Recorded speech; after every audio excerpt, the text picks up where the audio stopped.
Мультимедиа суралцгаанд танин мэдгүй онлайн зарчмууд.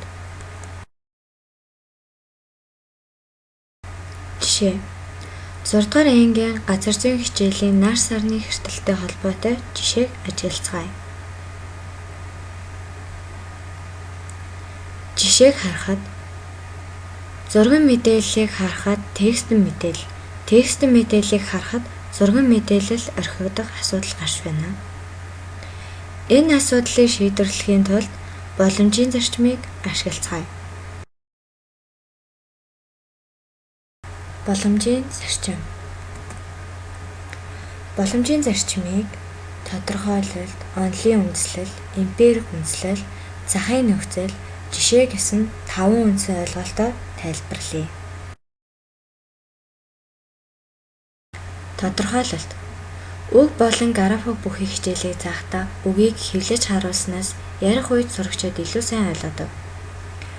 Сурагчдын мэдээлэл боловсруулах чадвар нь хязгаарлагдмал учраас тэд тухайн хичээлийг ойлгохгүй, бүрэн гүйцэд боловсруулж чадахгүй тохиолдол байдаг. Энэхүү асуудлыг шийдвэрлэх арга нь боломжийн зарчим юм. Онолын үндслэл. Боломжийн зарчмын үндслэл нь хэрүүл хичээл дэлгэц дээр текст болон графикийг хамттан багтаах үед суралцагчдын харах, үзэх анхаарал нь үг болон графикийн хооронд хуваагддаг.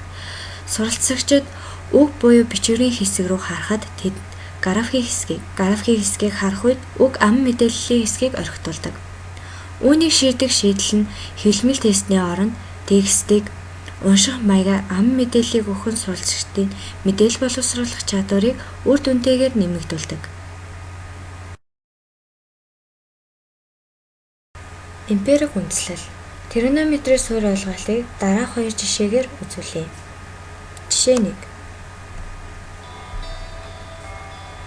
It deals with only one kind of triangle, a right-angled triangle, which is also known that one angle is known and only two remain. This one and this one. Let this angle be theta. This is the triangle we will be dealing with to cover most of our trigonometry. A triangle with an angle theta and a right angle. It doesn't have to be called theta, but that's what it is generally referred to as. But how do these kind of triangles help us in real life? How does trigonometry help us in real life? Let's say Zen wants to find the height of this tree. He has to measure this length, which is the height. One way is to make an approximate guess, but a better way to find the height is by using trigonometry. Let's assume this distance is known to us.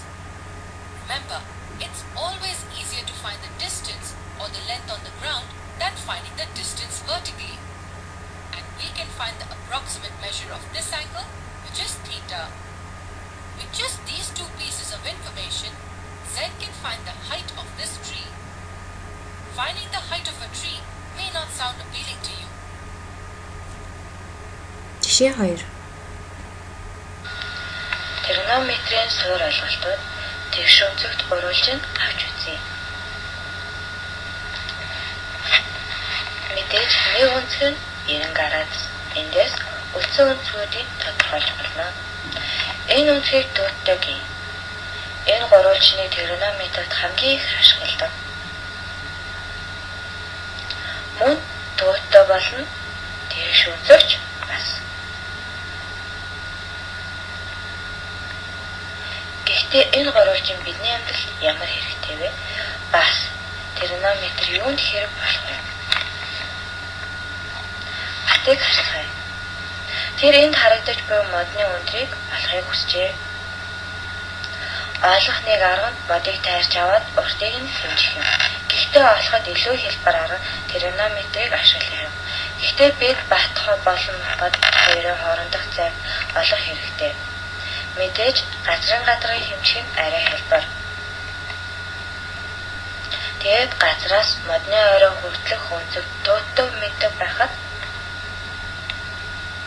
энэ хоёр зүйлийг ашиглаад бат модны өндрийг олж авна. Жишээ 1-ийг харахад сурагчдын хэл дээр биш, график болон текстийн мэдээллийг хамт өгсөн нь Бидний өмнө насан жишээтэй ижил асуудал тулгарч байна. Харин жишээ 2 нь боломжийн зарчмыг хэрэглэн асуудлыг шийдвэрлэж өгсөн байна.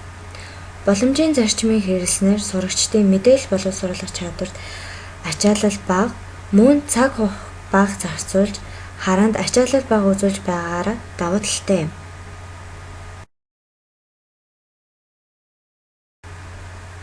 Захын нөхцөл. Сурагчдад бичлэг болон хөдөлгөөнд дүрс үзүүлэн ярихаас гадна зурган мэдээллийг өгч түүнийхээ талаар хамтран ярилцаж мэдлэг бүтээх боломжтой юм. Мөн GeoGebra болон бусад программыг ашиглан бодит дүрслэлээр ам мэдээлэл өгөх нь хичээлийн үйл ажиллагааг явуулахад илүү үр дүнтэй байх болно. Жишээ: би даах авсан 6 дугаар ангийн газар зүйн хичээлийн нар сарны хэртэлтэй холбоотой сөрөг жишээг боломжийн зарчим хэрэглэн эерэг жишээ болгон харууллаа. Эерэг жишээ. Одоо морин судлалын төв дэргэд утаараа нүүснээс хосож сайн дурынхан нар хэртэлтийг харахад зориулсан шилийг хэрэгтэй тараасан байна. Энэ ховор үзэгдлийг харахаар зарим нь өглөөний 2 цаг гэхэд одоо судлалын төв дээр ирсэн талаар ярьжээ. Өдгөө цай. Сар нар дэлхийн 2-ын дундуур орж нэг шугам тогтолцсон үзэгдэл Жакарта Лавгаргийн Флавис арлаас хамгийн тод харагдсан бол Малайз сар эрсдэлтийн давхцлыг харж байна. Үүнийг энгийнээр ойлгохын тулд эхлээд тэргэл сар гэж төсөөлцгөө. Одоо сар өөрийнхөө хориг замаар дэлхийд хамгийн урт үедээ иржээ гэж бод. Энэ тохиолдолд сар энгийн үеэс 14%-аар том харагддаг. Үүнийг л супер сар гэж тодорхойлж байгаа юм. Одоо энэ том сар хэртэж байна гэж төсөөлтөө сар дэлхийн цагаар орох тэр торгон агш улаан ангитай харагдана. Үүнийг л супер сар эрсдэлтийн давхцал гэж нэрлэдэг. Ийм эрсдэлт тэр бүр тохиолдоод байдаг учраас том онцгой үйлдэл юм. Сөрөг жишээ. Анхаарал тавьсан явдалд баярлалаа.